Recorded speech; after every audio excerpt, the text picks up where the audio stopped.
নমস্কার বন্ধুরা, স্মৃতিরেখাস ক্রিয়েশনে আপনাদের সবাইকে স্বাগত জানাই। আজ আমি আপনাদের সাথে একটা মিষ্টির রেসিপি শেয়ার করব।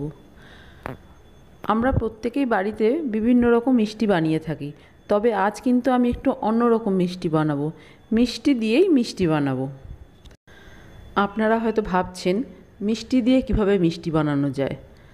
আমি কিভাবে বানিয়েছি আজ সেটাই আপনাদের সাথে শেয়ার করব। আসুন তাহলে দেখে নেওয়া যাক আমার আজকের এই রেসিপি।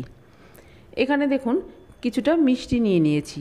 এই মিষ্টিটা আমার বাড়িতে দুদিন ধরে পড়ে আছে, কেউ খাচ্ছে না, একদমই ভালো লাগছে না এই মিষ্টিটা খেতে।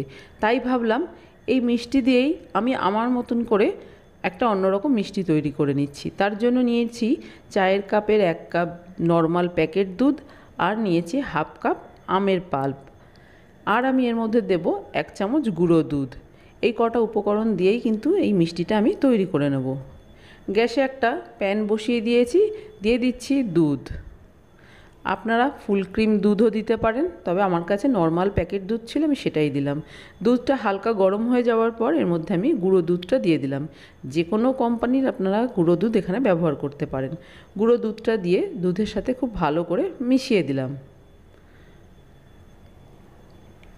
এবার দুধটা কিছুক্ষণ ফুটিয়ে নেব, একটু ঘন করে নেব। গুঁড়ো দুধ দেওয়া হয়েছে, খুব তাড়াতাড়ি ঘন হয়ে যাবে।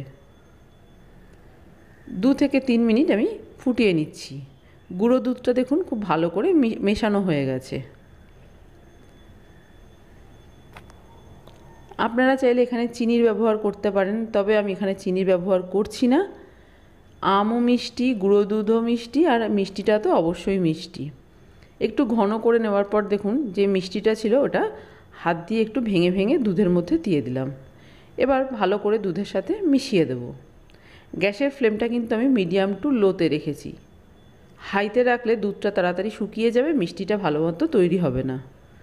দেখুন দুধের সাথে মিষ্টিটা ভালো করে মিশিয়ে দিয়েছি। যদি আপনাদের মনে হয় মিষ্টির প্রয়োজন আছে তাহলে অবশ্যই দেবেন, আর যদি আপনার কাছে কনডেন্স মিল্ক থাকে তাহলে সেটাই দেবেন, খেতে মিষ্টিটা আরও ভালো লাগবে। সব কিছু খুব ভালো করে মেশানো হয়ে গেছে। এবার আমি এর মধ্যে আমের পাল্পটা দিয়ে দিচ্ছি।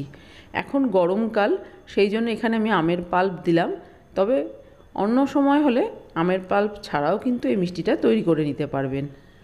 এখানে আমি আর কোনো রকম এলাচ গুঁড়ো দিচ্ছি না, আমেরই একটা সুন্দর গন্ধ আছে সেই জন্য। দেখুন নাড়াচাড়া করতে করতে কিন্তু অনেকটাই শুকিয়ে গেছে, আর প্যানের গা ছেড়ে আলাদা হয়ে যাচ্ছে। এই সময় অনবরত নাড়াচাড়া করে যেতে হবে, নাহলে নিচে লেগে যেতে পারে। এবার আমি গ্যাসের ফ্লেমটা অফ করে এই মিষ্টিটা প্যান থেকে নামিয়ে নেব। একটা প্লেট নিয়েছি, প্লেটটা একটু ঘি মাখিয়ে নিয়েছি। ঘি মাখিয়ে নেবেন, যেহেতু মিষ্টি ঘি মাখালেই কিন্তু খেতে ভালো লাগবে মিষ্টিটা। এবার মিষ্টির মিশ্রণটা সম্পূর্ণ দিয়ে দিলাম ওই প্লেটের উপরে। একটা স্প্যাচুলা দিয়ে প্লেটের মধ্যে মিষ্টিটা ভালো করে একটু ছড়িয়ে দিচ্ছি, তাহলে তাড়াতাড়ি ঠান্ডাও হয়ে যাবে, আর একটা নির্দিষ্ট শেপে কেটেও নেওয়া যাবে।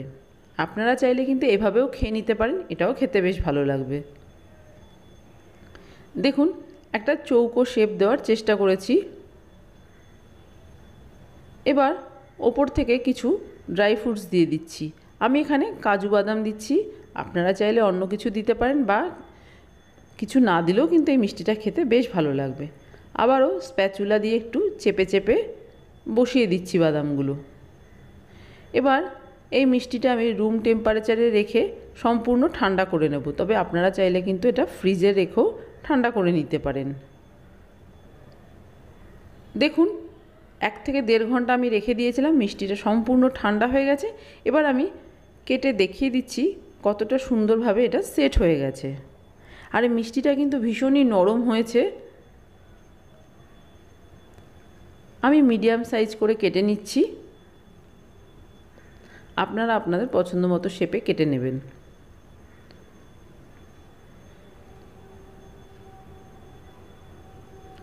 দেখুন মিষ্টিটা কিন্তু খুব সুন্দরভাবে সেট হয়ে গেছে, একটুও ভেঙে যায়নি।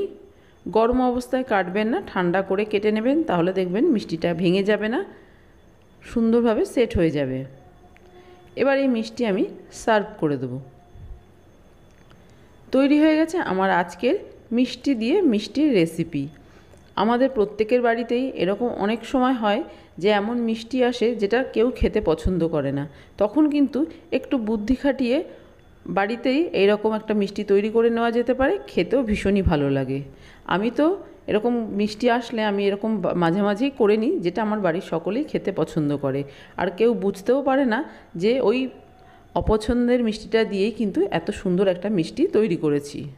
আমার আজকের এই মিষ্টির রেসিপি যদি আপনাদের ভালো লেগে থাকে তাহলে আপনিও বাড়িতে একবার এইভাবে তৈরি করে দেখতে পারেন। আর ভালো লাগলে অবশ্যই একটা লাইক, শেয়ার, কমেন্ট করবেন। আপনি যদি আমার চ্যানেলের নতুন বন্ধু হয়ে থাকেন তাহলে আপনার কাছে একটাই অনুরোধ, আমার চ্যানেলটা সাবস্ক্রাইব করে আমার পাশে থাকার। আপনারা সবাই খুব ভালো থাকবেন। আপনাদের সাথে আমার আবার দেখা হবে অন্য কোনো নতুন ভিডিওতে, নতুন কোনো রেসিপির সাথে।